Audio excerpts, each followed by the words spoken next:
Local landmark is finally opening up for the summer. Now, the Valley Drive-In is the oldest drive-in movie theater in Newton, and it suffered tornado damage back in March when winds were estimated to top 170 miles per hour.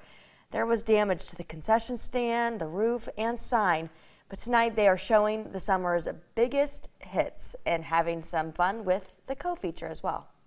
With the movies this weekend, showing Top Gun, obviously it's a great big box office hit, and there was a lot of people that were asking that we'd still show it.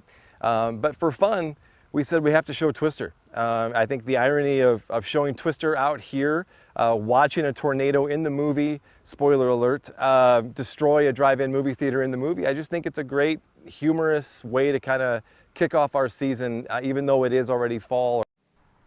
Sounds like fun. Well, they are offering free popcorn for this weekend. So if Top Gun Maverick didn't entice you, Andy, maybe the popcorn will.